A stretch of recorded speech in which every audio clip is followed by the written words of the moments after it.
Assalamu alaikum.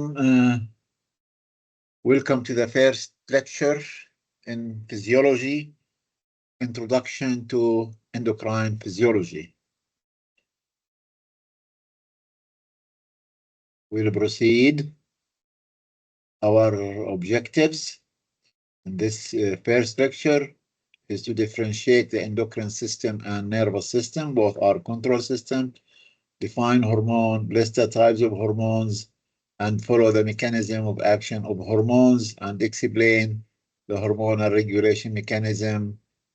Now, how we compare both systems, nervous system and endocrine system, are control system. You might have taken that in the very first lecture of physiology, but there are differences between the endocrine system and the nervous system.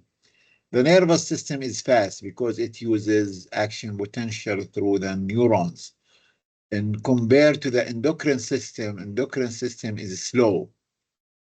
Why? Because it uses hormones, chemicals, and the chemicals, they have to be secreted in the blood. They go back to their target cells, bind to their receptors, and they have what we call it hormone receptor interactions. They might end with skin messenger mechanism. The skin messenger mechanism goes and inside the cell goes into a processes that is slow.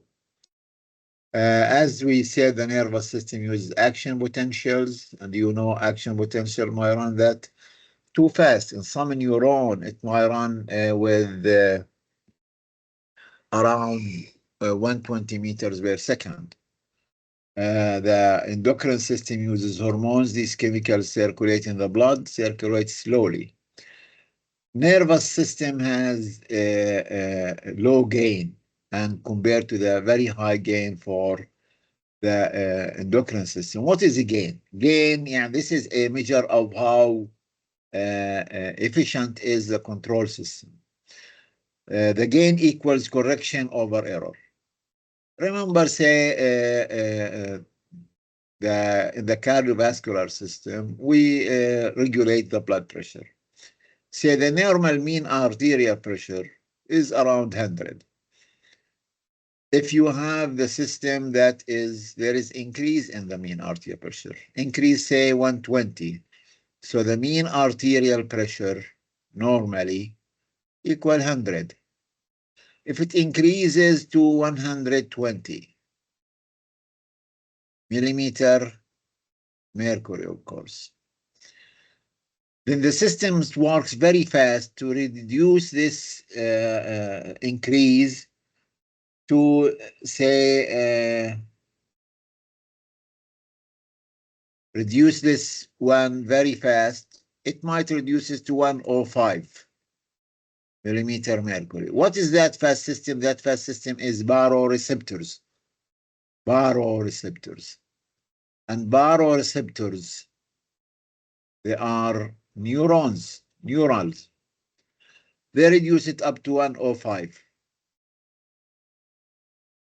So how much correction? The correction equal 15 from 120 to 105. Still there is an error. How much error is? The error between 100 and 105 is 5. So the gain for the neural system, this is an example. It's not necessarily true.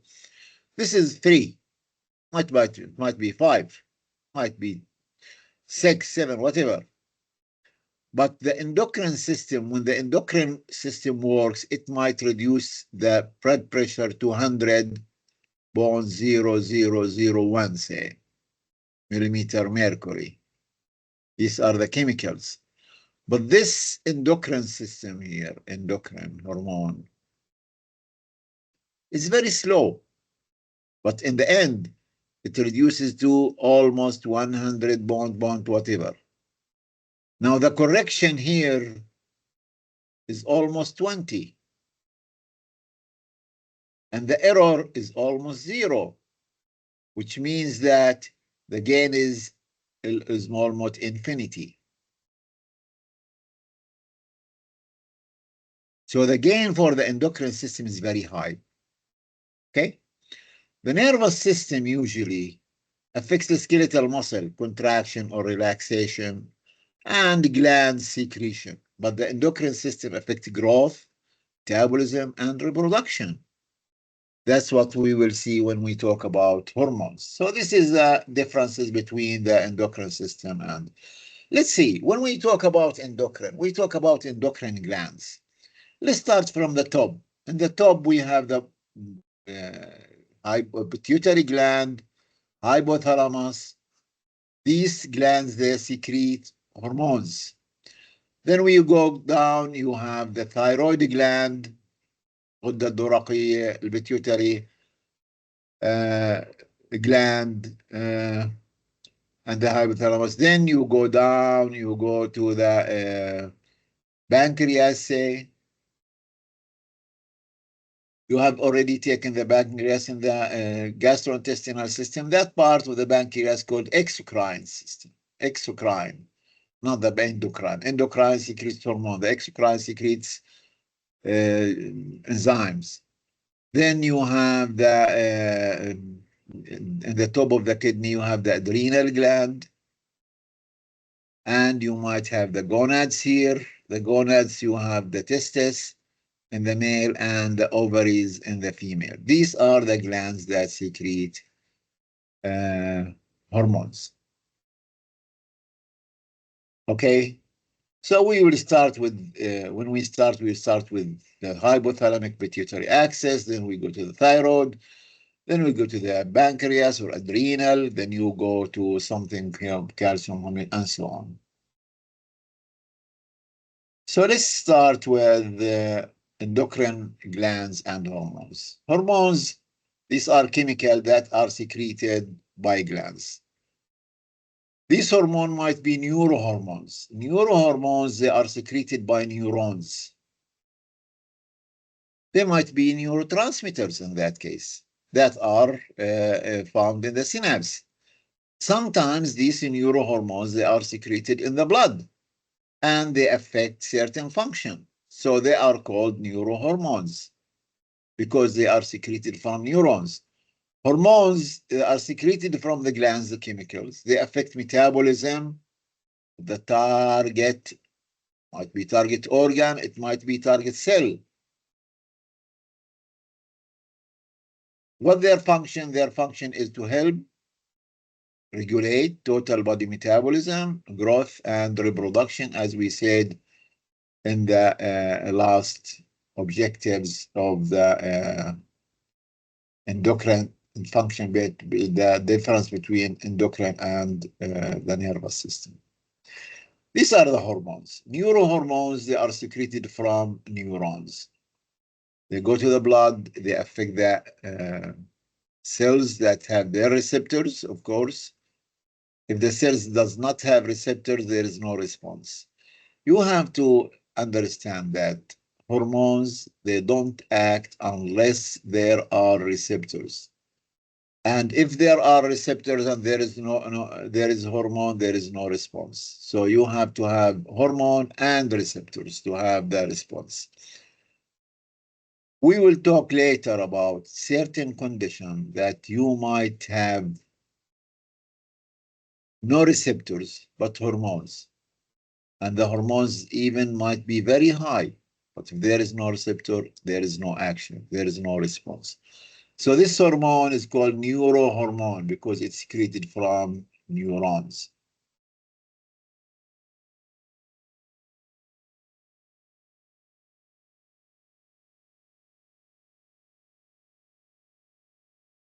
What are the hormone types?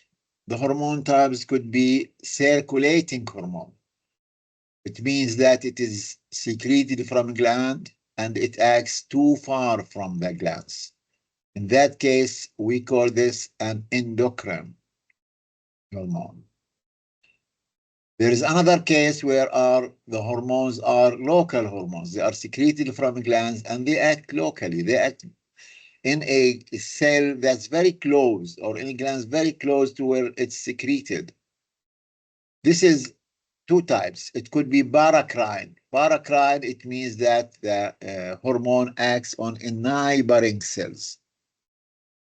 where the receptors are located. Or it could be autocrine. Autocrine, it means that the hormone acts on the same cell that it secretes the hormone. Why? Because the receptors are located on the same cell that secretes the hormone. So in that case, we call it autocrine.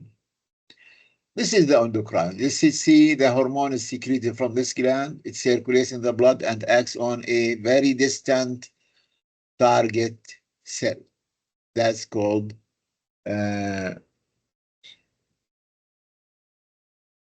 endocrine cell or endocrine hormone. This is the circulating hormone. In the case of local hormones, this cell might secrete hormones and they act in a very close neighboring by cells. This is called paracrine receptors, paracrine hormone. Or in case of autocrine, the hormone is secreted from the cell and it acts on the same cell that secretes the hormone because the receptors are located there. Is called autocrine. This is an endocrine cell where the hormones secreted acts on a very distant target cells where the receptor are located. These are paracrines. Paracrines, the hormone is acting on a very neighboring cells, or could be autocrine in that case. This is a neurohormone. The hormone secreted from a neuron and acts on cell that has the receptors. The hormone could be gas. In this case, if it is a gas here,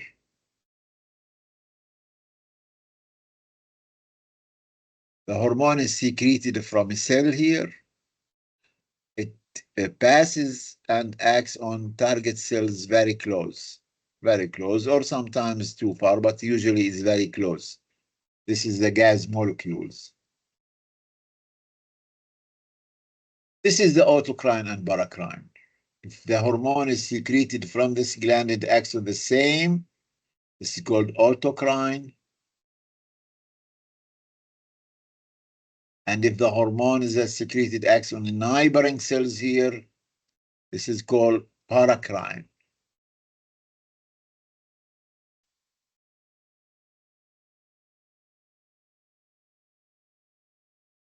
Hormone, this is the endocrine, and secretes from cell that acts too far from the gland that it secretes it.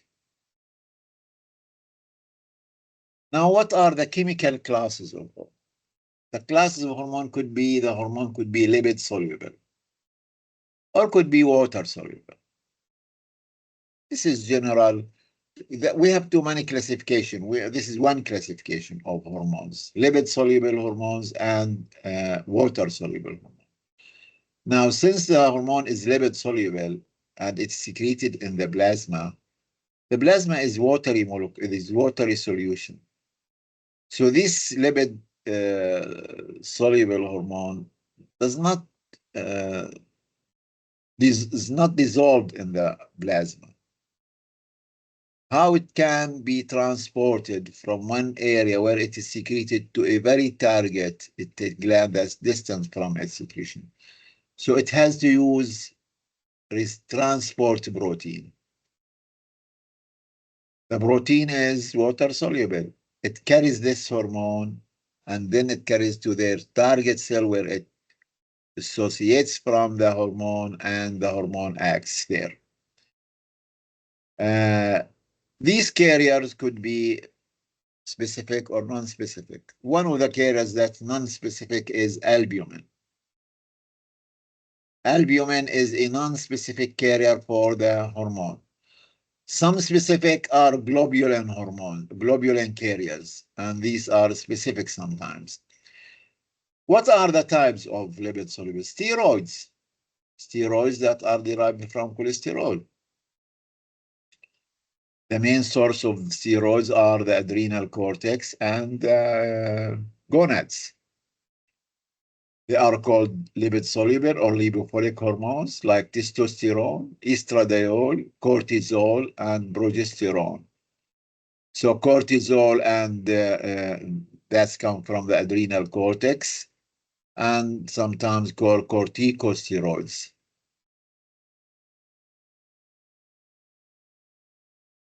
that involves cortisol and other steroids. Thyroid hormone is a lipid-soluble hormone that's secreted from the thyroid. Nitric oxide is a gas. It is a lipid-soluble, but the gas does not have to be a carrier. It does not have to have a carrier. It passes very easily, the gases. Type. The other part of the other class of hormone is the water-soluble hormone. Water-soluble. Since they are water-soluble, they don't need a carrier. They circulate free in the plasma. What are the types? The types of these hormone are amines. The amines, they are derived from tyrosine or tryptophan. These amines like norepinephrine, epinephrine. And although this is derived from amines, but it is lipid soluble, we call it T4 or tetraiodothyronine. This is called thyroxine, as we noted a little bit later. We know that tetraiodothyronine is amines derived from tyrosine, but it is lipid soluble hormone. So epinephrine, norepinephrine, they are amines, they are water soluble. Polypeptides and protein. What is really polypeptide? Polypeptides is a chain that is less than 100 amino acid in length. If the length of the peptide is more than 100 amino acid, we call it protein. Like what? Like ADH, and antidiuretic hormone. On the other, the name for it is vasopressin.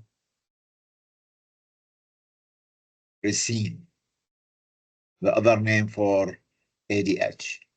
Protein hormone, that's they have amino acid chain that's more than 100. They like what? Like growth hormone. Growth hormone that's received from the pituitary, anterior pituitary, and also prolactin is a protein hormone. That prolactin is a hormone that's needed for synthesis of milk. Or icosanoid or prostaglandin, that are derived from arachidonic acid.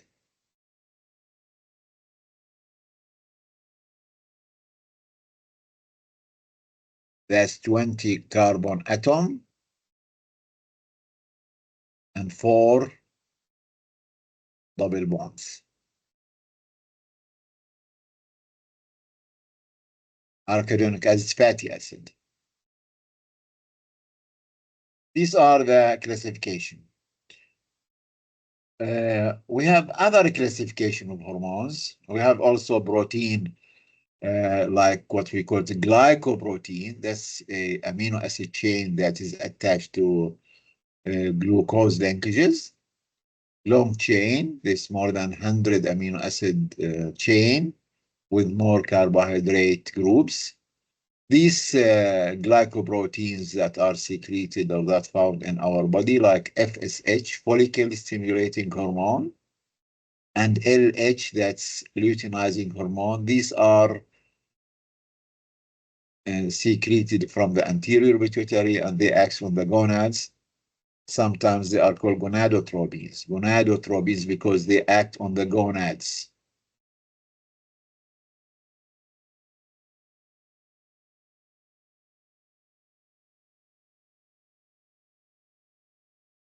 They act on the gonads.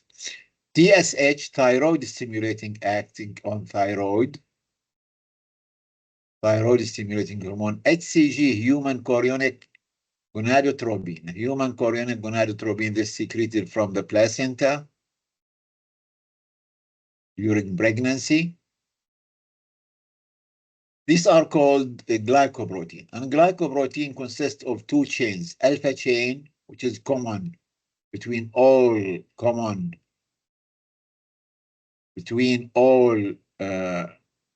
glycoprotein,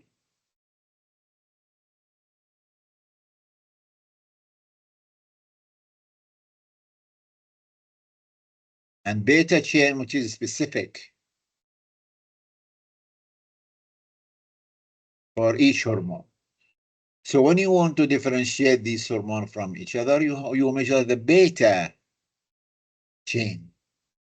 Say the human chorionic gonadotropin are secreted from the placenta during pregnancy. So if you want to measure pregnancy test, you measure how much beta chain of the chorionic, human chorionic. No, we don't measure alpha because alpha is a common between all of them. Hormones, as we said, could be polar, which means water soluble, and non-polar, lipophilic, lipid soluble.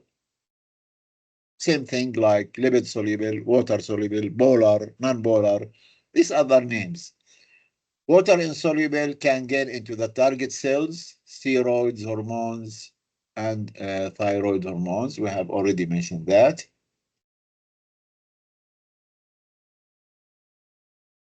Now, the hormones, especially the protein hormones sometimes, but other hormones, they are secreted usually as prohormones, which is the precursor of, thus it is usually long chain, which is, if it is peptide, long chain peptide, polypeptide, that's cut and sliced to make the hormones, like proinsulin. Proinsulin will give insulin.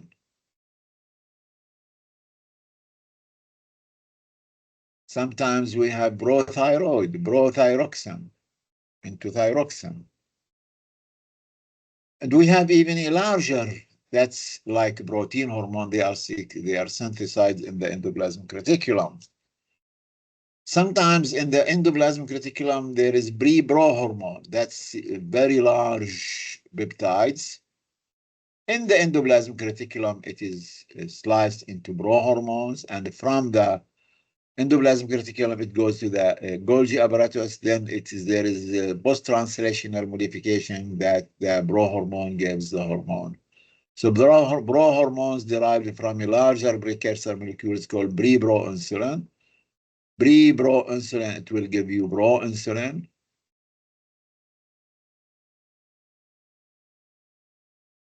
And proinsulin, it will give you insulin.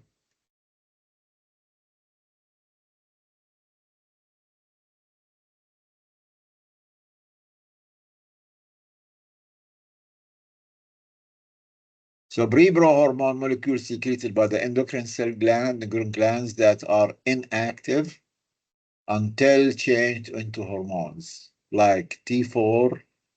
T4 is has very little activity.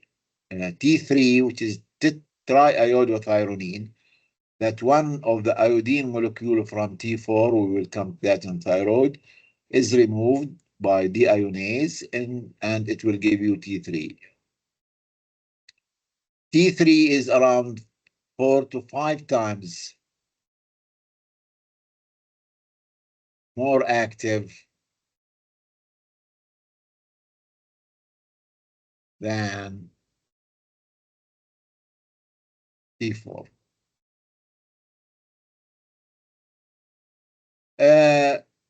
This is how the intracellular communication of the hormones works.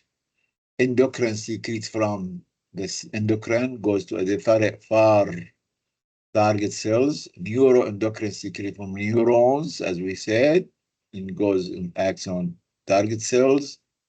Paracrine, they are going to the interstitial fluid, and therefore they act on neighboring cells. Autocrine, they acts on the same cell. We have another classification of hormones, besides polar or non-polar or lipid soluble or water soluble. We have one times called peptides or proteins. As you remember, peptides is less than 100 amino acid chain, and protein more than 100 amino acid chain. We have the steroid hormone. These are lipid soluble. That's derived from cholesterol.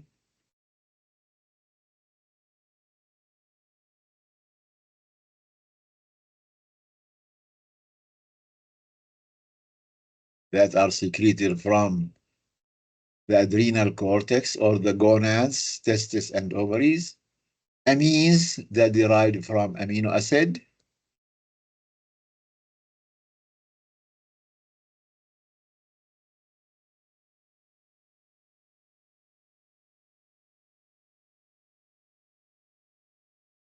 Tyrosine or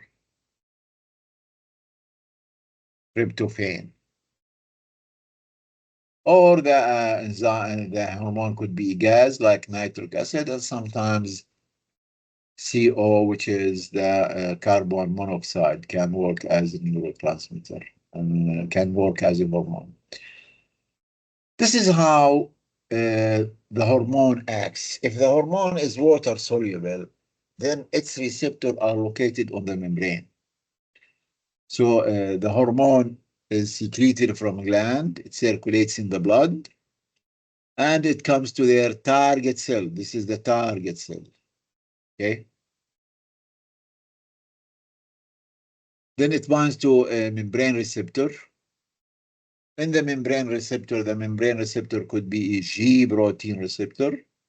The G protein receptor right away, if it binds to the hormone, it activates the receptor. That the receptor G protein receptor consists of three subunits, alpha, beta, and gamma. After the binding of the hormone to the receptor, the alpha subunit dissociates from the receptor and goes and activates maybe nearby enzyme. One of the enzymes that is activated is adenylate cyclase. Adenylate cyclase converts ATP into cyclic AMP. Cyclic AMP acts as a second messenger here. It activates protein kinase, the regulatory subunit. It is the protein kinase. If it's activated, cyclic AMP serves as a second messenger for activation of protein kinase, and this is sometimes called protein kinase A because it's cyclic AMP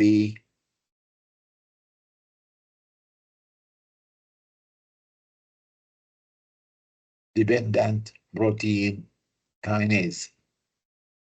Once the kinase is activated, the function of kinase is to phosphorylate protein. It goes and phosphorylates proteins. Now, these proteins could be enzymes. Phosphorylation of these proteins might activate the action of this enzyme or might inactivate. It depends. So, does not phosphorylation of the proteins or phosphorylation does not mean activation. Could be activation, could be deactivation. This is the action. But how we millions of phosphorylated? So this is a process of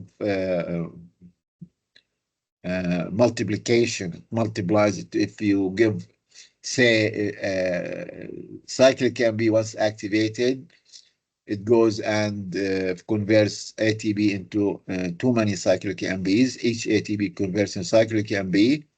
One cyclic AMP activates too many protein kinases. One protein kinase phosphorylates too many proteins, and so on. So these phosphorylated protein could be activated or inactivated. How this process can be terminated, because we cannot have the enzyme, the hormone acts on the receptor and the process goes for a long time. How it is activated, inactivated? Inactivated, we have to inactivate the cyclic AMP. The cyclic AMP is deactivated or inactivated by what we call it cyclic AMP dependent phosphodiesterase. That converts cyclic AMP into AMP. In that case, we reduce the amount of cyclic AMP and the process is terminated. On the other hand, the lipid-soluble hormones, since they are lipid-soluble, they dissociate from their transport protein, and then they enter the cell. Since they are lipid-soluble, they pass through the cell by diffusion. And in the cell here, for this lipid-soluble protein, the receptors are located inside the cell, where it could be in the cytoplasm,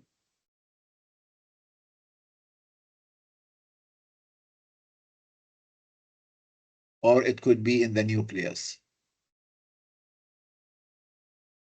So activated receptor hormone complex might be if it is in the if the receptor is in the cytoplasm here, it is translocated into the nucleus. And where does it go? It's go to the DNA. In the DNA is going to a specific area in the DNA that's called hormone receptor element, hormone receptor element. So the hormone receptor complex bind to a specific area on the DNA. It's there, it is transcripted. Gives us messenger RNA. Messenger RNA goes outside of the nucleus, goes to the ribosomes, and in the ribosomes, it is going to form new protein.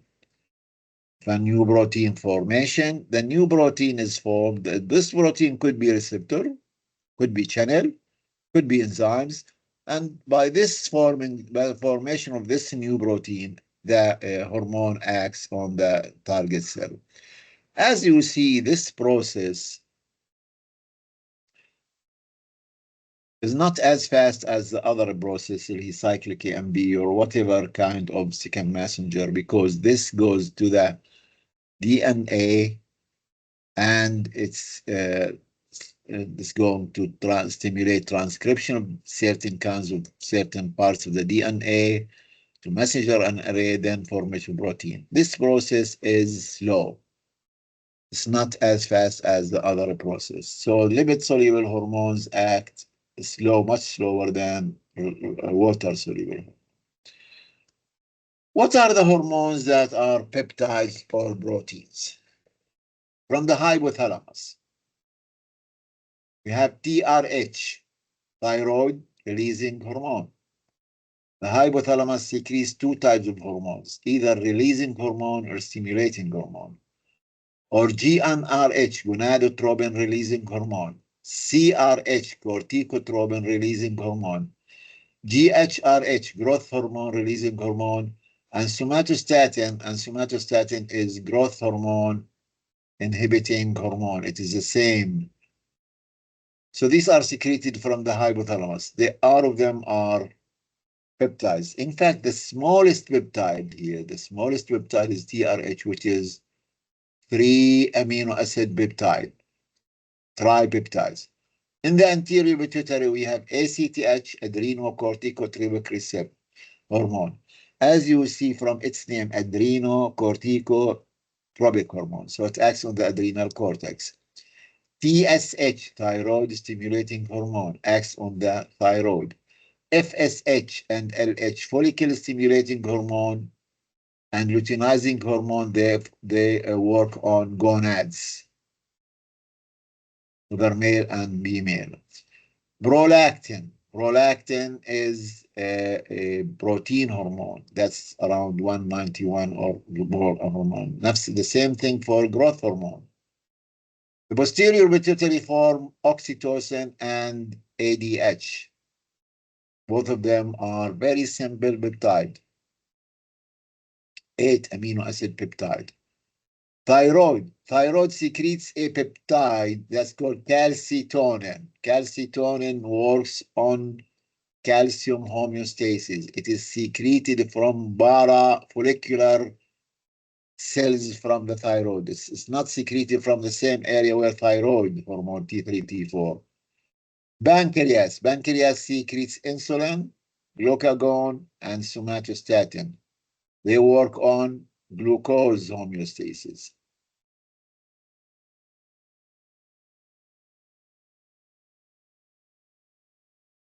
Somatomedins, which are called sometimes insulin-like growth factor.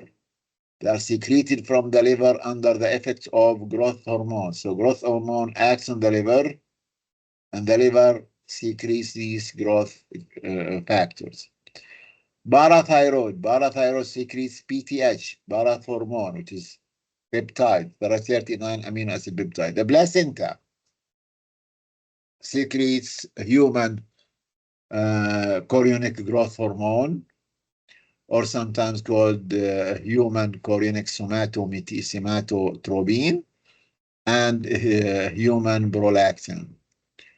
Renin is secreted from the kidney. Renin is a peptide that is an enzyme that converts angiotensinogen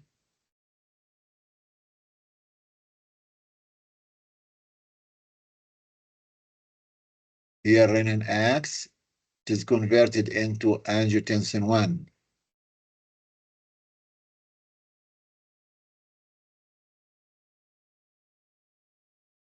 A and B, atrial natriuretic peptide. From its name, atrial, it's secreted from the atria of the heart, which is around 28 amino acid peptide. GI tract, I've already taken the GI tract hormone, gastrin, cholecystokinin, CCK, secretin, gastric inhibitory peptides, somatostatin, glucagon-like or peptide 1. So these are all GI hormones. All GI hormones are peptides.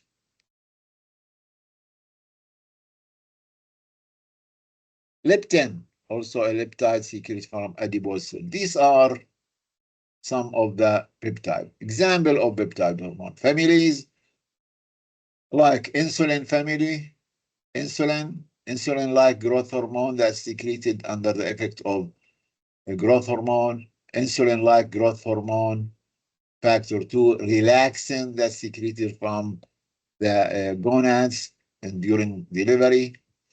Glycoprotein family, we have LH, luteinizing hormone, FSH, follicle stimulating hormone, TSH, thyroid stimulating, or chorionic gonadotropin. That consists of alpha and beta chains.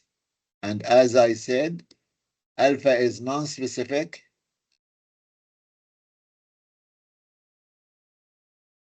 and beta chain is specific. BOMA, BOMC, Bro, Omeo, Bro, Obio, Bro, Obio, Milano, corticotropin hormone. That's very large hormone, very large hormone. That's called pre-pro hormone. That's formed in the endoplasmic reticulum. That goes to the from the endoplasmic reticulum to the Golgi apparatus to slice it, and we have post-translational modification to give 3 hormones, say adrenocorticotropic hormone, ACTH, melanin stimulating hormone, and it gives pro-obio. Obio, it gives obion, it gives enkephalin.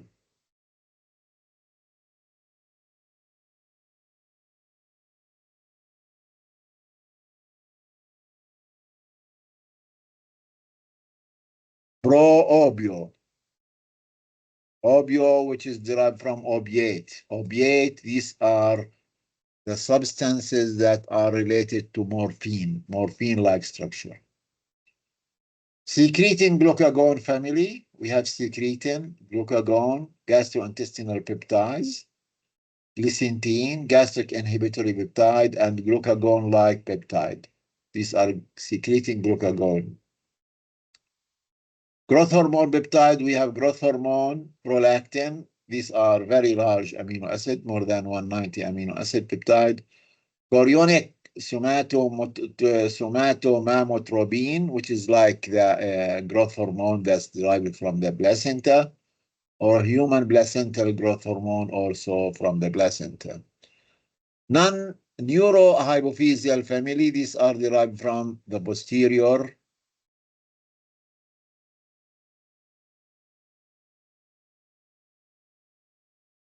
pituitary. الغدة النخامية البيتيوتري that has 2 parts, anterior pituitary and posterior pituitary. We will discuss it in detail when we discuss the anterior and posterior pituitary with relation to the hypothalamus.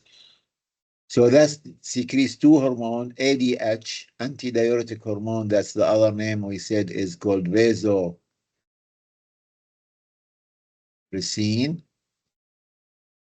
And oxytocin, these are, both of them are octa hormone, octa 8 amino acid peptide hormone. How these hormones are synthesized. The protein hormone are synthesized in the endoplasmic reticulum. Say here the nucleus, translation, transcription, messenger RNA. This is where these hormone, protein hormone are formed. And usually these protein hormone are pre-pro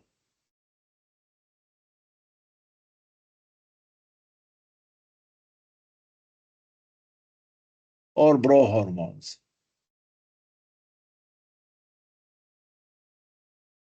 That goes to the Golgi apparatus here for post-translational modification.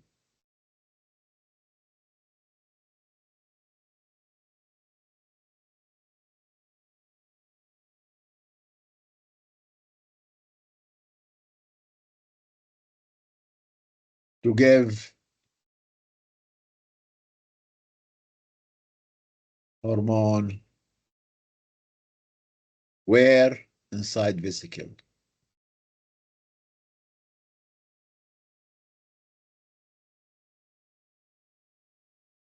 Then here inside the vesicles,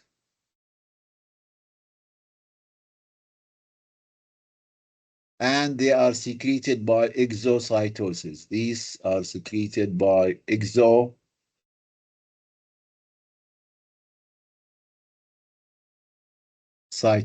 to the extracellular fluid. Since these are protein hormones, they are water soluble, they circulate in the circulation and they go out.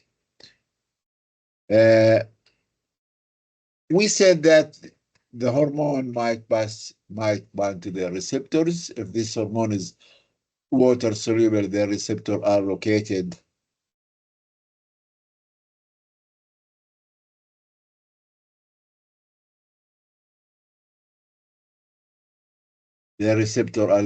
on the plasma membrane. After it binds to the receptor, they will activate, say, G protein receptor, G protein coupled receptor that will dissociate alpha from the alpha beta gamma part of the receptor. The alpha that's bound to GTB here will be bound GDB, GTB guanosine triphosphate, GDB guanosine diphosphate.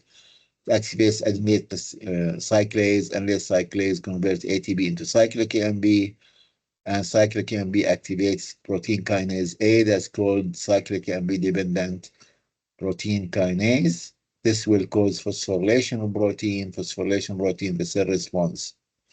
The protein, once it is phosphorylated, could be activated or deactivated.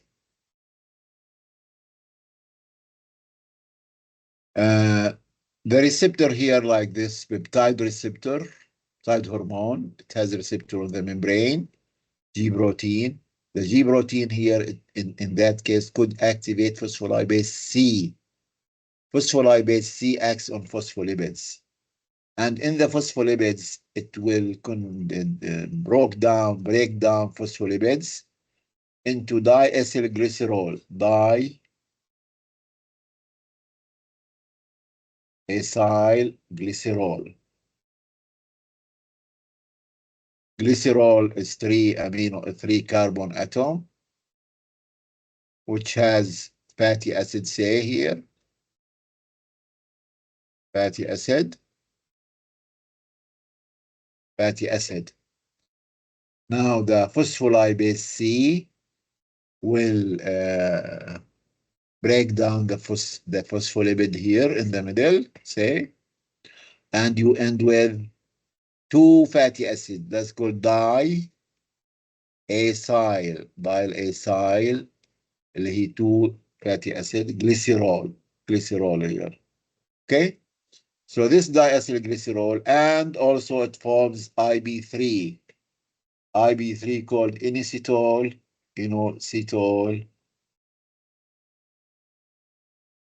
triphosphate.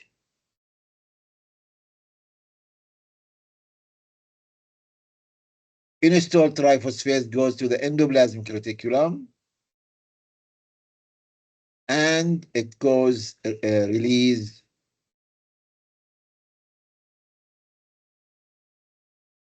of calcium. Calcium here plus diacylglycerol. They work as second messenger for protein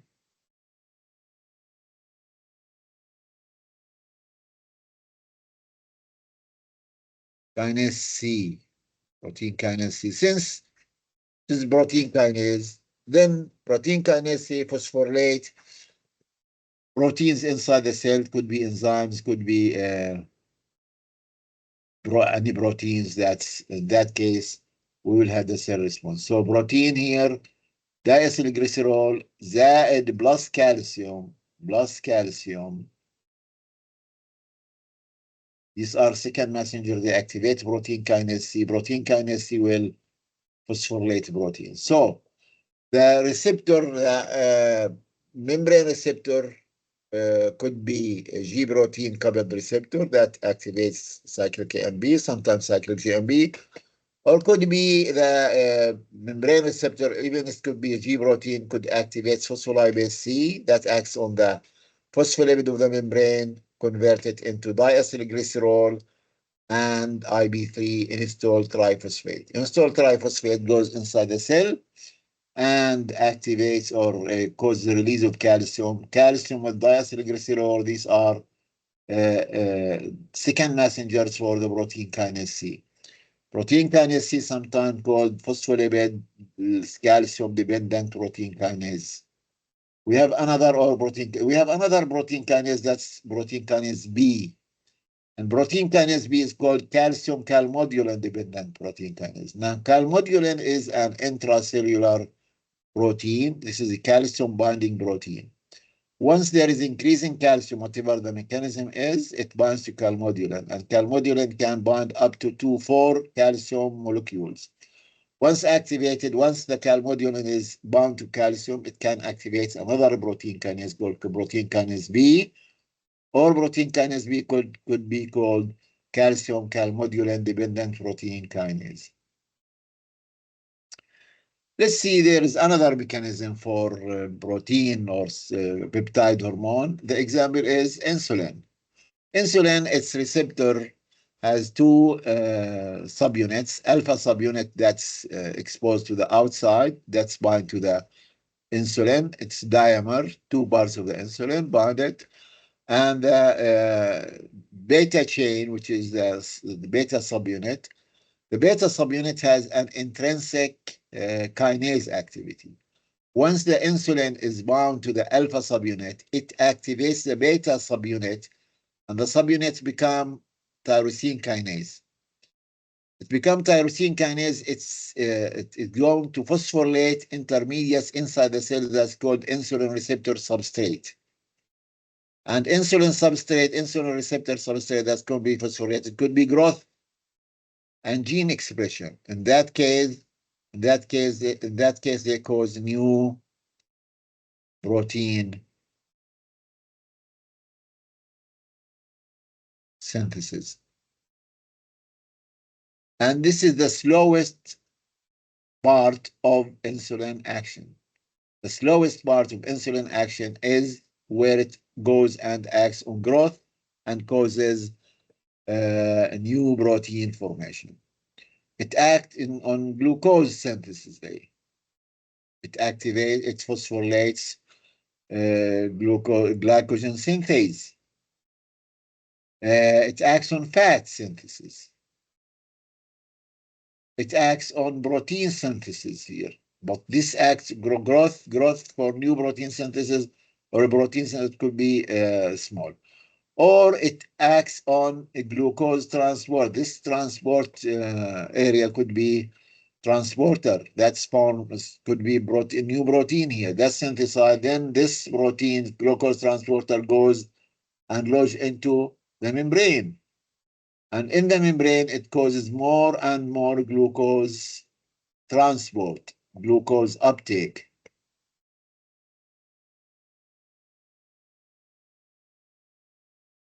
So if the receptor is found inside the cell here, it causes movement of this receptor to the membrane to cause more and more glucose uptake. So by this mechanism, as you see, this is how insulin acts. So this is called tyrosine kinase dependent or tyrosine kinase dependent receptors. So the receptor could be second messenger cyclic AMP cyclic, it could be phospholipase C receptors or stimulant, or could be an intrinsic kinase by the other chain, beta chain. So these are the protein hormones mechanism of action. See. The adenate cyclase mechanism, ACTH, adrenocorticotropic hormone. Of course, we don't ask you to remember to memorize these things because we will stop to each hormone and discuss it at its merits where it works and from where it goes. ACTH comes from the anterior pituitary, of course. LH, FSH, luteinizing hormone, these are going to thyroid stimulating hormone and growth hormone stimulating hormone. This acts by somatostatin. The posterior pituitary hormones, ADH, antidiuretic hormone. And antidiuretic hormone, the other name for is vasopressin, and it has two kinds of receptor. V2 receptor or vasopressin 2 receptor, that's on the renal tubule.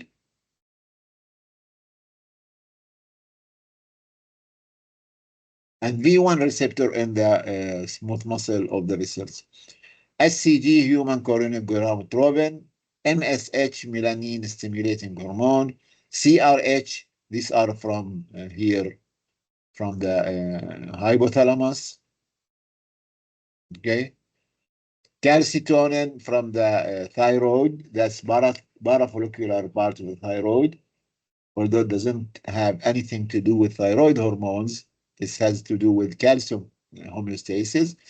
BTH, parathyroid hormone, glucagon from the pancreas. Phospholipid mechanism, which means as diacylglycerol plus calcium. Gonadotropin releasing hormone. TRH, thyroid releasing hormone. BTH, parathyroid hormone, works both ways, as you see. Angiotensin 2 and ADHV1 receptor. This is on smooth muscle.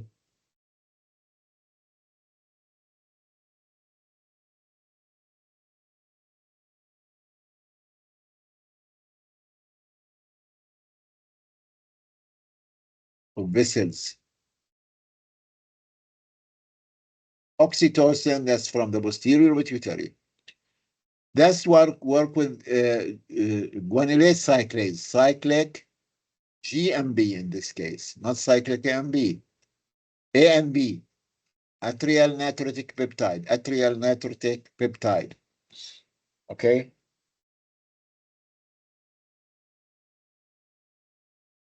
Tyrosine kinase, as you remember from insulin, has two subunits, alpha and beta.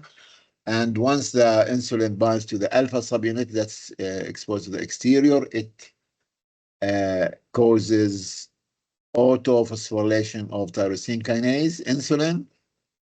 Insulin-like growth factor, growth hormone works like on tyrosine kinase, prolactin and growth hormone, they both are very large proteins.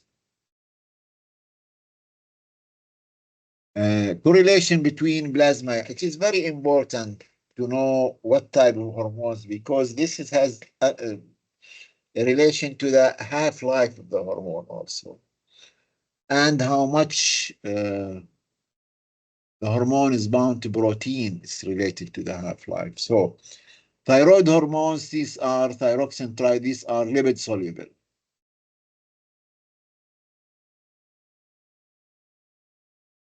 Since it is bound to hormone, to a protein, 99 or 99.7, this means that their half-life is very long. The more the binding of the hormone to the protein transporter, the more is their half-life. Half-life, which means the time that is needed for the hormone concentration to come to its half its concentration. Metabolic clearance, that's how it is cleared from. So metabolic clearance here, it is metabolic clearance of hormones. Uh, uh, its unit is ml cleared per minute and is calculated by milligram per minute removed over the milligram per minute of in the plasma. Steroid hormones are lipid soluble hormones. So 94% is bound. So you see 100 minutes is the half-life, and the clearance is slow. Let's say aldosterone, which is a corticosteroid, is 15%. Its half-life is less, and the clearance is more. So once, if it is too much bound to the protein, its half-life is long and its clearance is slow. Protein hormones like thyrotropion, insulin, and antidiuretic hormone, they are not bound to the protein. They are lipid water soluble, so their half-life. So if thyrotropion is TRH, just try peptides.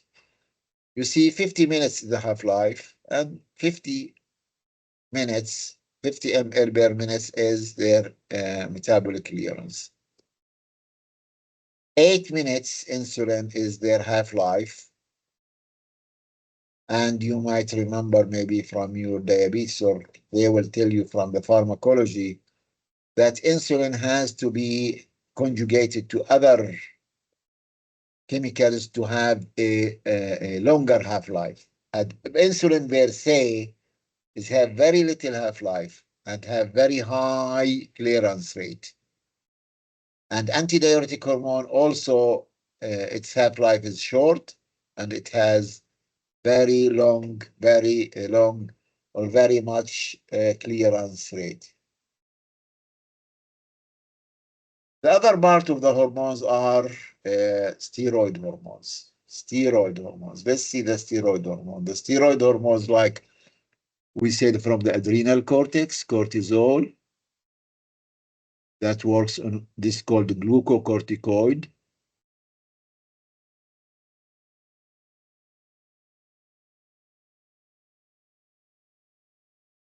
Aldosterone called mineralocorticoids.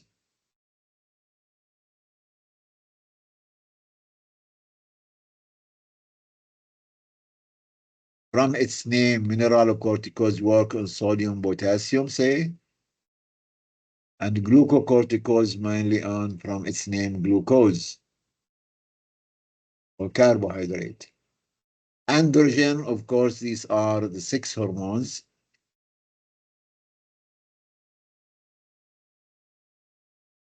All these hormones are derived from cholesterol. Testosterone, this is the male sex hormone.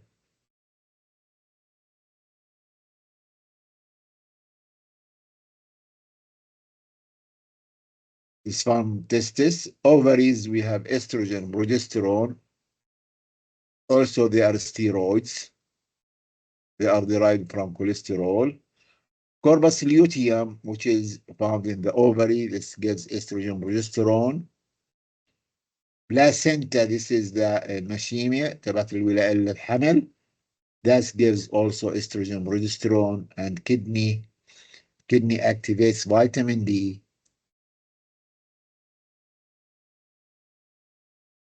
Non-active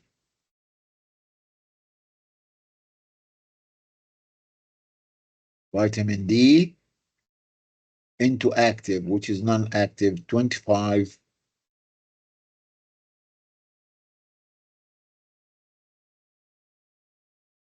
hydroxy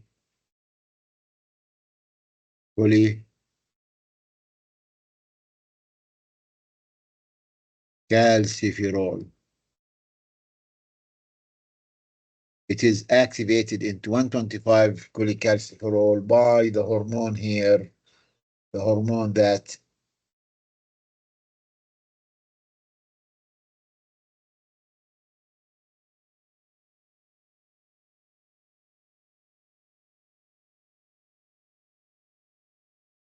Parathyroid hormone activates the conversion of non-active vitamin D, which is 25 hydroxycholecalciferol, into 125 hydroxycholecalciferol.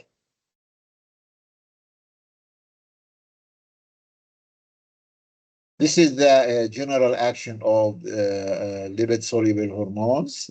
Since they are lipid-soluble, they have to be transported. They have to have transporter in the plasma. Once they reach their target cell here,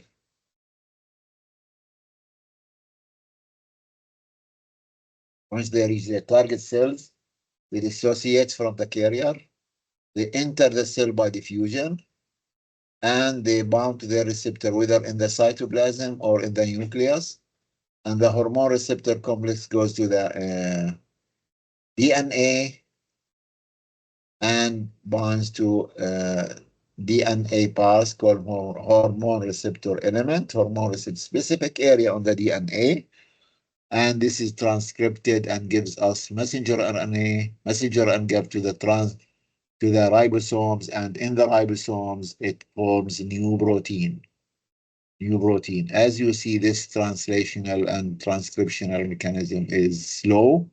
This new form new protein. This new protein could be a receptor, could be enzyme, could be channel, whatever. In that case, this is how lipid soluble hormone acts.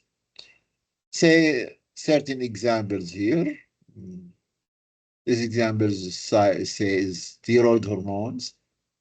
Steroid hormones, their receptor is found in the nucleus and the cytoplasm.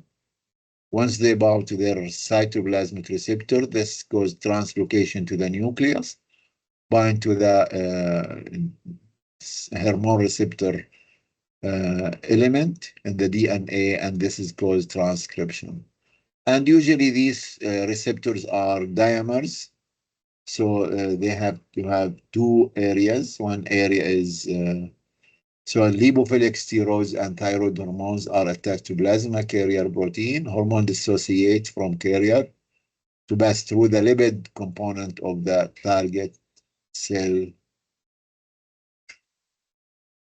Receptors for the lipophilic hormones are known as nuclear receptor or hormone receptor. Nuclear.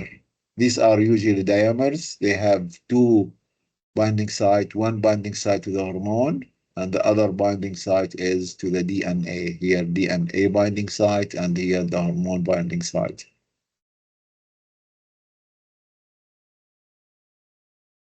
Nuclear receptors, as you see, steroid receptors are located in the cytoplasm, function within the cell to activate genetic transcription.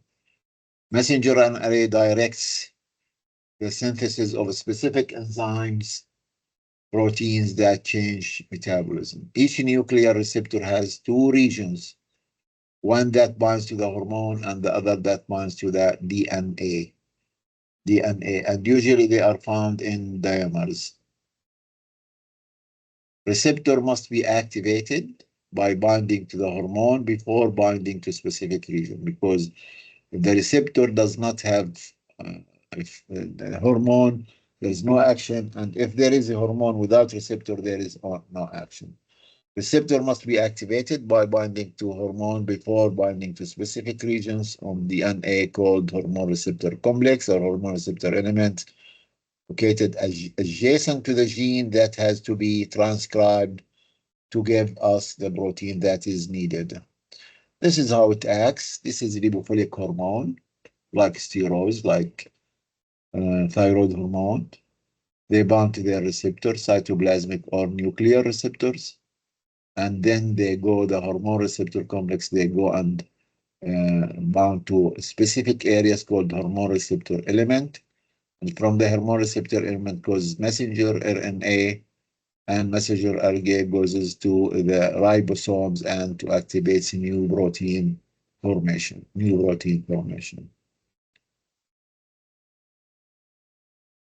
Uh, this is the cytoplasmic receptor. Say the steroid has two areas, one the DNA binding areas and the other to the hormone receptor binding.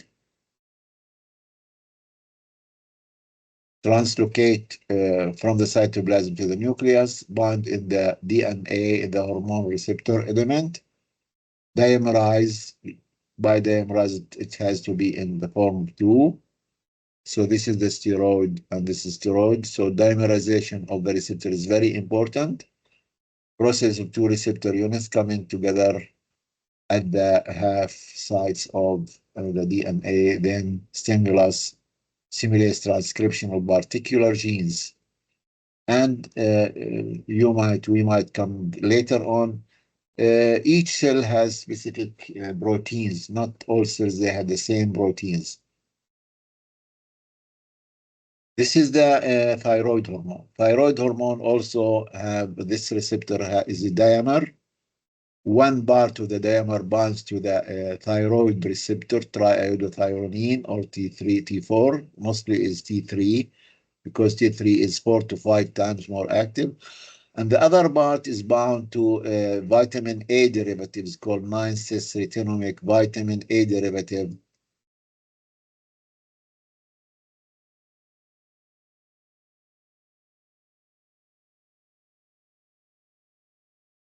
9-cis-retinoic acid, then T4 passes into the cytoplasm, converted into T3 because this is more active. And then receptor protein located in the nucleus, not in the cytoplasm. T3 binds to ligand binding domain.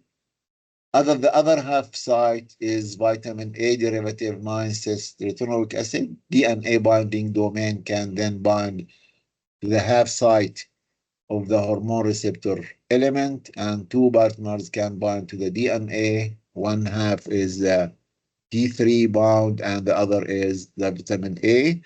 They cause a transcription of gene transcription that's very close to the area of binding, and this is a new protein is formed. And the new protein is formed when we come to the action of T3, T4 thyroid, could be growth protein, stimulates transcription of genes. This is how it works.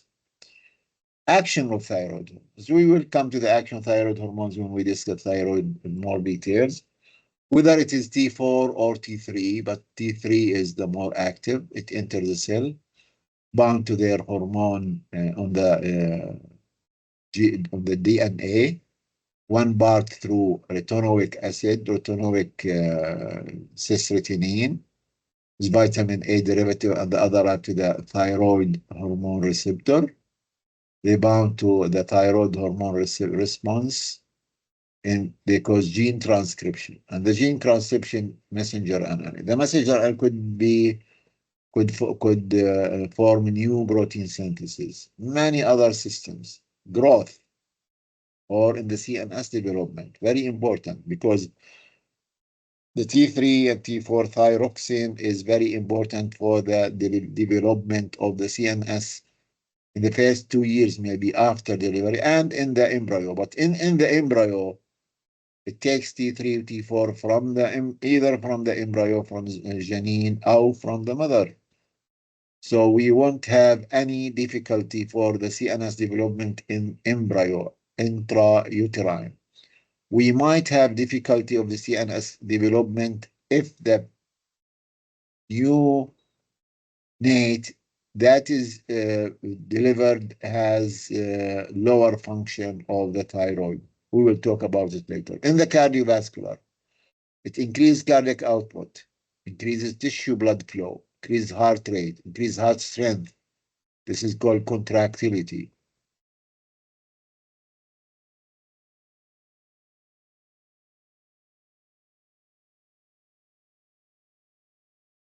And increases respiration.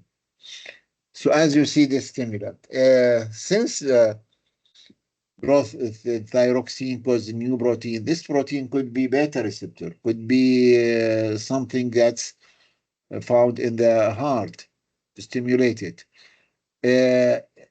How it affects metabolism? It increases the number and size of mitochondria. It increases the function of the sodium potassium ATPase, causes oxygen consumption. Since it was more oxygen consumption, and oxygen consumption needs ATP, Then, because it used too much ATP, it will produce heat. Glucose absorption, gluconeogenesis, formation of glucose from other sources like protein, glycogenolysis, the development of glucose, formation of glucose from glycogen. Lysis, it means that it is going to make, it will go to form glucose from glycogen. Lipolysis is formation of free fatty acids from lipids. Protein synthesis, which is, as you said, BMR, increasing basal metabolic rate. This is the action of thyroid. We will talk on that later too.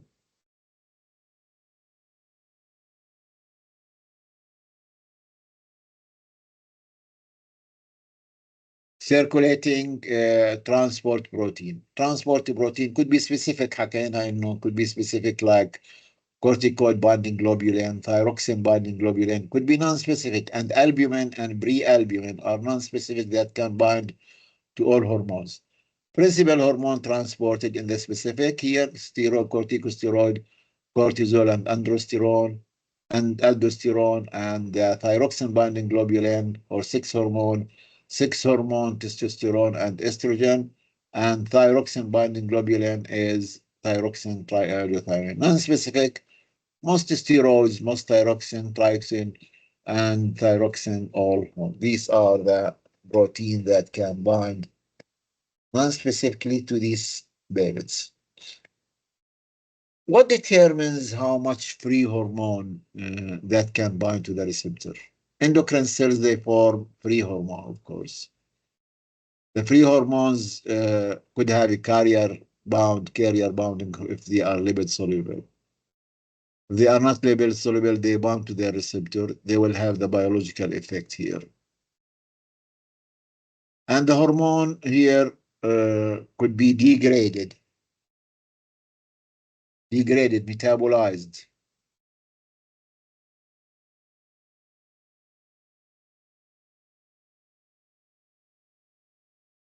Free hormone would have bound to the carrier in a reversible manner.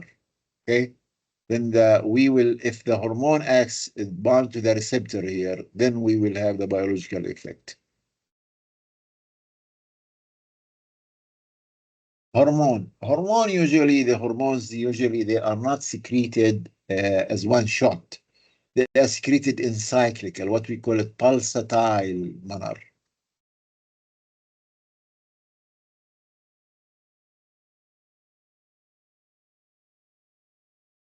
In pulses, and some hormones secreted early in the day and some hormones secreted late in the day.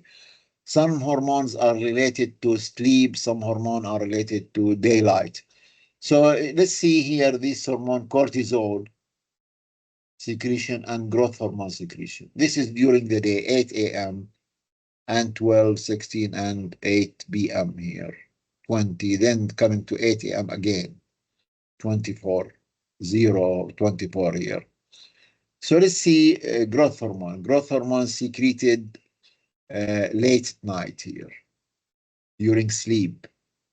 But ACTH, cortisol hormones, cortisol, as you see, secreted early in the morning, more than. So that you have to remember that this cyclical secretion of hormone is very important. It's not secreted continuously. How these hormones are controlled? They are controlled by feedback mechanism. Feedback mechanism could be negative, could be positive. Endocrine cells, if there is more hormones, they go to the target cell. Target cell, if there is biological effect at the target cells or the hormone is more, it will negatively stop the endocrine cell from secreting hormone. This is more hormone, it will act on the certain mechanism to decrease the amount of hormone. Positive feedback, if there is endocrine target cell biological effect, the biological effects will enhance the action of, and in the positive, in most of the principles for controlling the hormone is negative feedback. Some hormones, they are controlled by positive feedback. We will mention it later on. Causes of endoplasmic hyperactivity, the hyperfunction of the endocrine gland. The endocrine function, so the endocrine diseases or endocrinology is very easy. The action of the hormone could be normal endocrine function, could be hyperfunction, could be hypofunction. How you correct it? If there is hyperfunction, you have to decrease the amount of the hormone secreted. You have to stop it somewhere. If there is hypofunction of the gland, you have to have supplements of the hormones. So if you have hypothyroid, how you supplement? You give thyroid hormone. If you have hypoadrenal, you give adrenal hormones. Hypopituitary, how you correct it? You give pituitary hormones. Hyperpituitary, you have to give drugs that stops the formation of certain pituitary hormones. Hyperthyroid, you have to give drugs that will stop the formation of thyroid hormone, and so on. What is the, this is, you will discuss it in pathology. It could be neoplastic tumors, benign or malignant, the pituitary adenoma or hyperparathyroidism, whatever. Could be malignant adrenal and thyroid cancer, ectopic, could be from ectopic, other than normal areas. ACTH, adrenocorticotropic hormone, or SIADH, which is that's ADH from other sources than the posterior pituitary. Graves' disease, thyroid, hyperthyroid. We're not just going to discuss it. Iatrogenic, which means doctor made.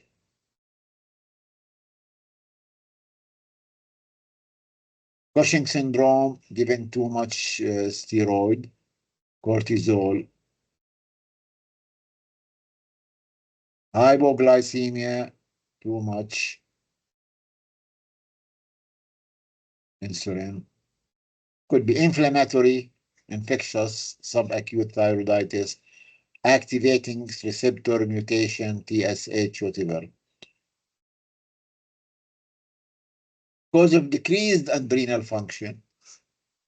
Hypofunction could be autoimmune, iatrogenic, doctor-made, infectious, hormone, mutation, enzyme defects in the formation, enzyme defects that is needed for the formation of a hormone.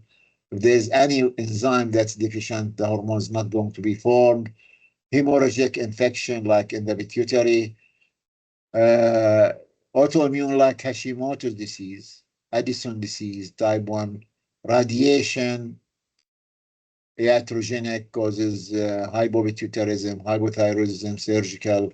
Infection, inflammatory, adrenal insufficiency, hormonal mutation, growth hormone, AVB, enzyme defects like in the adrenal cortex, 21 hydroxylase deficiency, or sometimes 11 hydroxylase.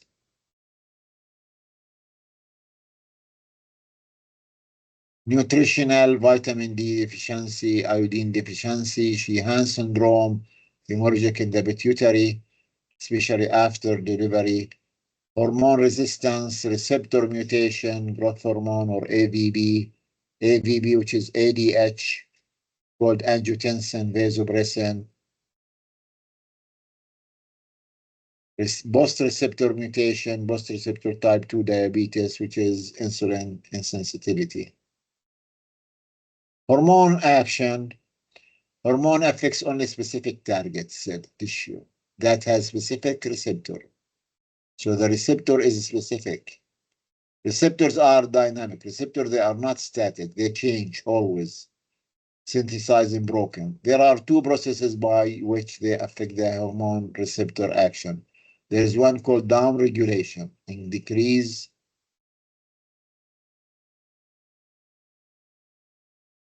action by decrease number of receptor. Upregulation, increase number of receptor, increase number of receptor.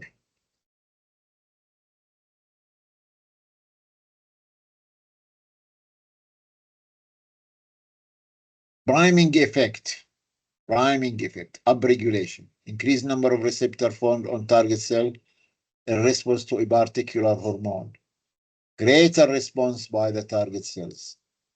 So there are sometimes that hormone that are needed before the action of other hormone. This is called priming effect. This hormone that's needed before the action, this hormone causes increase in the number of hormone. Like estrogen causes increase in the number of progesterone. Desensitization or down regulation. Say prolonged exposure to hormone like norepinephrine. Norepinephrine has too much. This prolonged exposure causes internalization of the receptors or causes decrease because these receptors that are exposed to the extracellular part, they are going to be internalized. It means they go inside the cell. So the number of hormones that are exposed to the hormone is less. In that case, there is decrease in the number of receptors. There is decrease in the action. This is causing, say, insulin in adipose cell. This is like insulin desensitization, insulin insensitivity.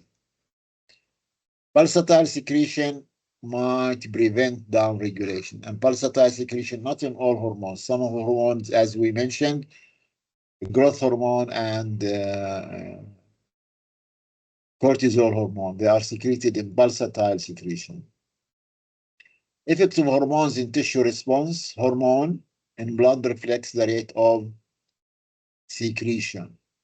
Half-life is important. Half-life, time required for the blood concentration of hormone to be reduced to half. Could be minutes in terms of insulin, could be days in terms of thyroid. Normal tissue response are produced only when the hormone are present in physiological condition, but could be in pharmacological. This action, we'll talk it in pharmacology.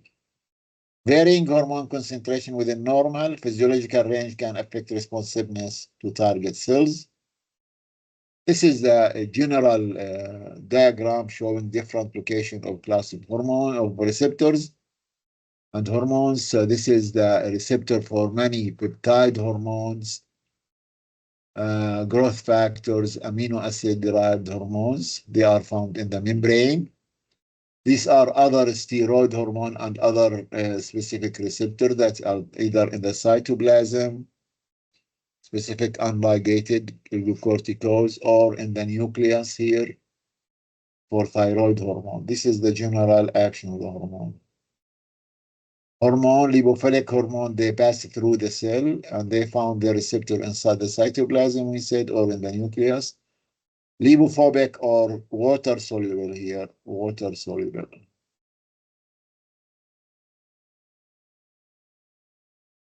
Or we call it hydrophobic, hydrophilic.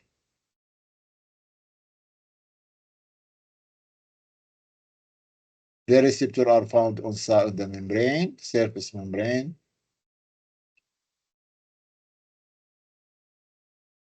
Mechanism of action, as we said, hormones of the same chemical class, they have similar mechanisms. Similarities include location of the cellular bioreceptors, like water soluble, their receptor are located on the membrane, and lipid soluble, their receptor are located inside the cell. Event that occurs in the target cells, either second messenger or protein synthesis. To respond to hormone, the target cell must have specific receptors. Without receptor, there is no action for that hormone. Hormones exhibit affinity and saturation. Saturation because all receptors are bound to the hormone. Affinity, it means how, what's the concentration of the hormone that's needed for to have half maximal action, bind to a receptor within high bond height. Higher affinity, it means that the hormone can bind to the receptor very easily. Low affinity, it means that the hormone can bind to the receptor very low or very difficulty. Saturation, like the certain hormone we having what we call it Vmax or Tmax, because all the receptors are saturated, are bound to the hormone. Now, a certain example, I would like to mention it maybe later because we don't have time now. Mechanism of hormone action حكينا إنه response depends on both hormone target cells, lipid soluble hormone receptor inside the target, and water soluble hormone binds to receptor and activates second messenger mechanism, as we have said. The second messenger mechanism, they have what we call it amplification. So one cyclic AMP will activate too many protein kinase, one protein kinase, too many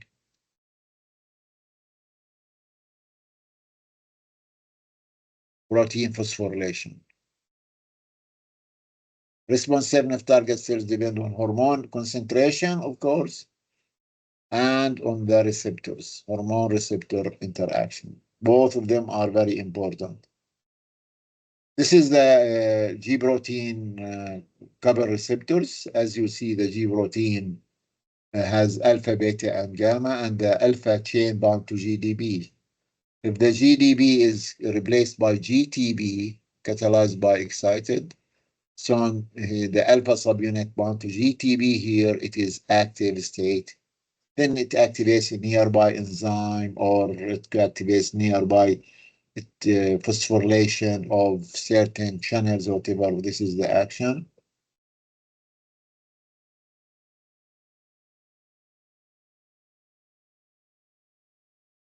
This is the general action of the hormone, neurotransmitter, receptor, G protein, dissociation of the alpha subunit. Alpha subunit here, G protein subunit intracellular activates, say here, either activates intracellular, activates membrane glucose, guanylate cyclase to form NTB, to form ATP, to convert ATP into cyclic AMP, or sometimes it acts directly on channel here, open channel, or sometimes they close channel if it is open. So this is the general action with neurotransmitter transmitter here, receptor, bound to the neurotransmitter, alpha subunit dissociate. The alpha subunit could open channels or close channels here. The alpha subunit activates cyclic guanylate cyclase converts ATP, second or GTB, cyclic GMB, or it goes to the gene transcription forming of protein structure, or it activates certain intracellular enzymes. So this is how the action, the general action of the receptor. Signal molecule could, after it binds to the receptor, it acts channel, and the channel could cause depolarization, repolarization of the membrane. And by the action, it causes, creates electrical signal, voltage gated like calcium, voltage gated calcium.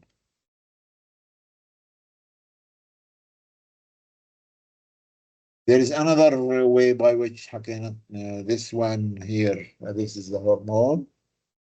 The alpha subunit replaces ADP with GTP, becomes active. This is the cyclase conversion of cyclic ATP into cyclic AMP. Properties of the binding.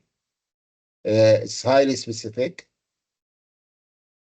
Protein to the hormone to the receptor. High affinity of the hormone receptor, and saturation, at Vmax or Tmax, because all the receptors are bound to the hormone.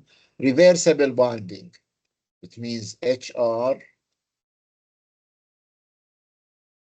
H plus R. This is very important. Then special functional model that function new formation protein or phosphorylation of intracellular proteins. Receptor type could be channel-like, channel-linked receptor, ionotropic. This ionotropic could be like for certain, or you have taken this in case of acetylcholine receptor. Enzyme linked protein kinase is phosphorylation. Enzyme linked like tyrosine kinase in case of insulin. Or G protein coupled receptor, metabotropic, G protein, alpha beta, we have already taken that. Or intracellular receptor action of cell permeant signals. Plus, the last class of hormones is the amines. Amines derived from amino acids.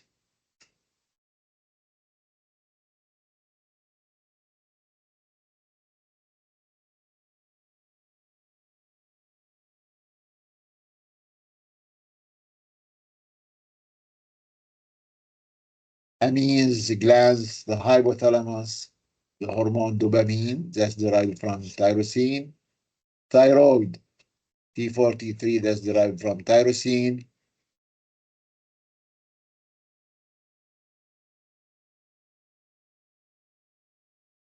these are called catecholamines, epinephrine, norepinephrine, although adrenal glands, adrenaline, norepinephrine, and epinephrine, nor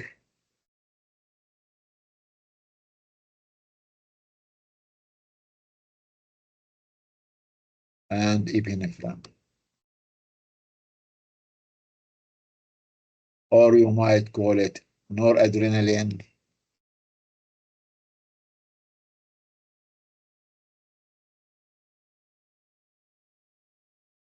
and adrenaline.